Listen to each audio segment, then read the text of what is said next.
Is there stopping Vladimir Kramnik right now? In round 3 of the candidates tournament in Berlin, he demolished Aronian with the black pieces. Kramnik now jumps to the lead of the tournament, the winner of which will face Magnus Carlsen for the World Championship title.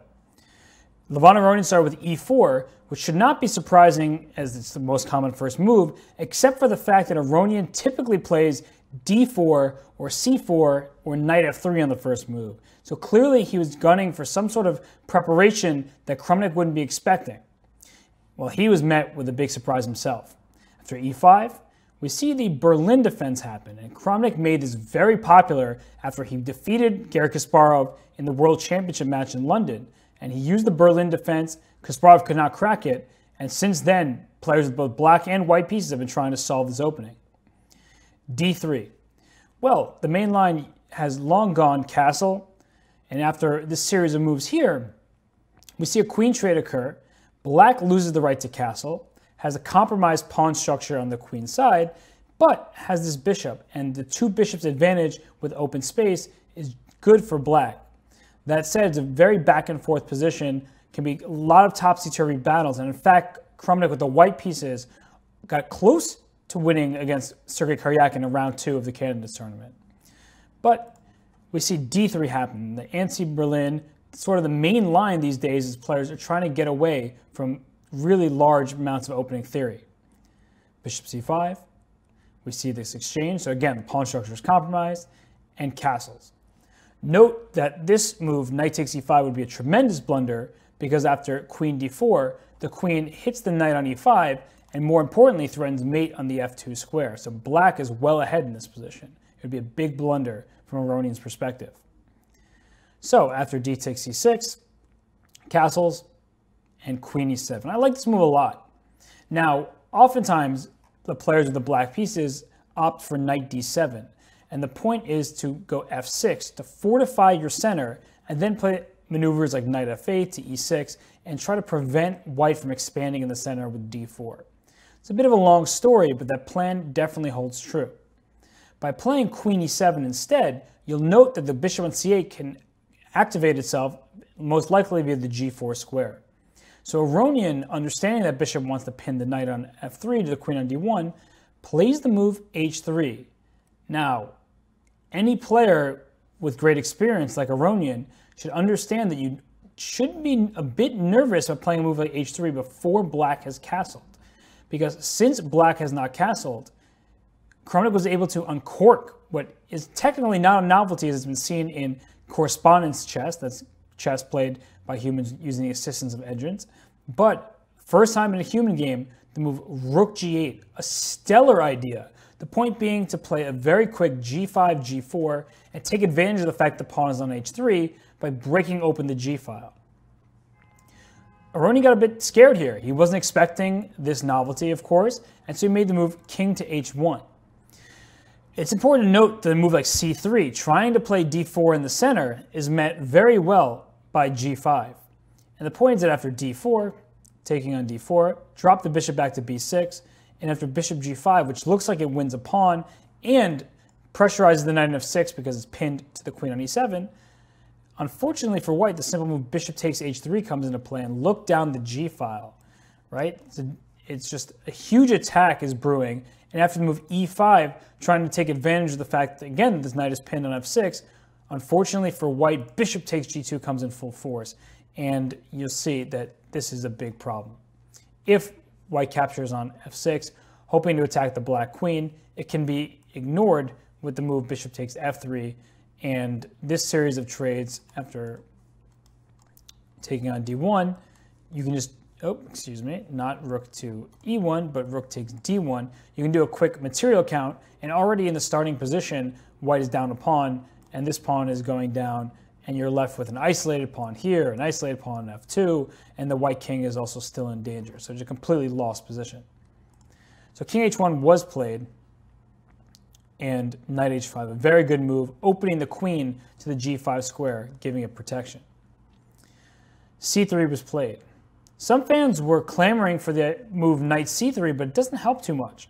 After g5, knight e5, g4 still happens, and the real point is that, after d4, bishop d6, g3 is a sad necessity to play. That way g takes h3 doesn't come with the tempo of attacking the pawn on g2. And if g3, this is very similar to the game where black can play bishop d7, cancel the queen side, and just unleash a vicious attack. So after knight h5, c3 was played, and g5. Knight takes e5. So white has captured the pawn in the center, and most importantly, opened this queen on the diagonal to attack the knight on h5. But the great move g4 was now played, saying, please open your king side more. If you think you're getting a free pawn with knight takes g4, you're sadly mistaken, because after bishop g4, pawn g4, queen h4 check, king g1, sure, the move rook takes g4 is probably good, but look at this pin on the f2 pawn. It can't capture anything because the king would be in check, so knight g3 makes use of that pin, and queen h1 checkmate cannot be stopped. So after, instead d4 was played, bishop d6, and again, the big threat is to take on h3. If you take on g4, you're mated similarly to the other line, but here it's directly checkmate on h2. The bishop defends the queen. And so g3 was played to not allow g takes h3. Because of course, if g takes h3 now, you'll see that the knight on h5 is hanging right behind. So bishop takes e5 instead. Takes, and queen d4. A good move, a good effort. Black has no interest in trading queens because the attack will lose its might if the queens are off the board. So queen e7, h4, and c5. So hitting the queen, and very importantly, trying to open up diagonal for the light square bishop.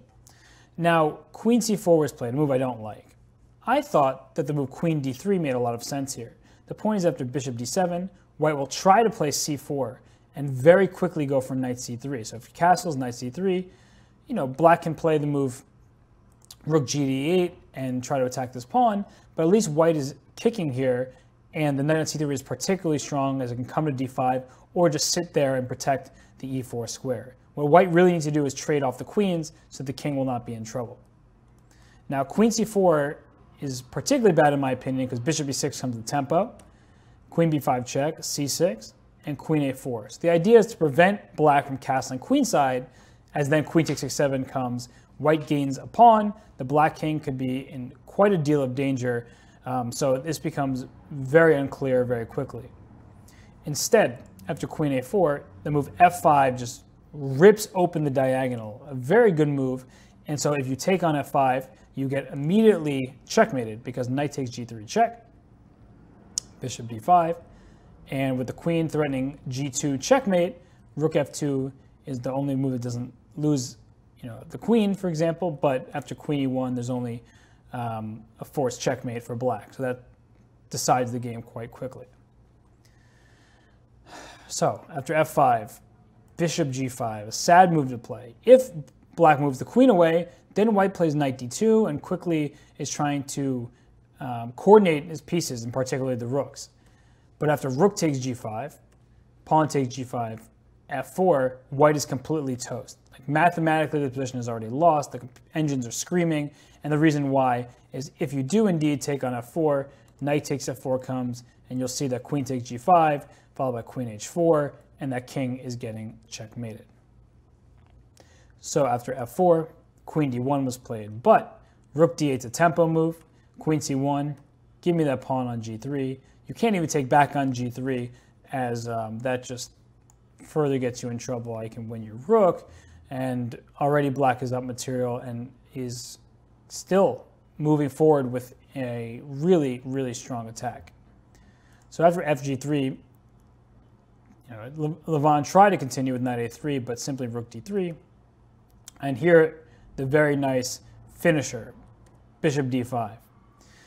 And so if you take on d5, you very quickly get checkmated. There are a number of ways to deliver checkmate, but this seems very straightforward, where the king loses out of its hiding spots, and queen e2 is checkmate, down a full rook.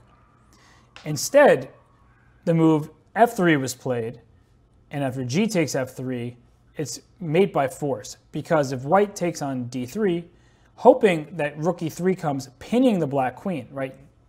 The black queen can't move. White's going to be up a lot of material, but f2 is still a check. Just because your queen is pinned doesn't mean it can't deliver a check. And once rook takes e4 happens, bishop takes e4 is checkmate, as the black pawns keep that king corralled in the corner. So gf3, e takes d5, and queen e2, threatening queen h2 or queen g2 checkmate. Rook e1 pinning the queen. Unfortunately, it doesn't actually work out for white because g2 check, and the game ended, but the essential point is king h2, g1 double check. Again, the queen may be pinned, but it still can deliver a check from the second rank. King g1 and now f2 check. And just to show the funny checkmate that could decide the game would be king h1, rook h3, and f1 equals queen checkmate. You don't get to see this kind of mate often or really at all, but it just goes to show the power of black's attack. And so with that win, the Russian player moves to 2.5 out of 3. That is Kramnik, former world champion, looking to regain his crown. And Aronian sinks to 1 out of 3. And the Armenian hope, his dreams of becoming world champion may be dashed there because of the fine play of Vladimir Kramnik.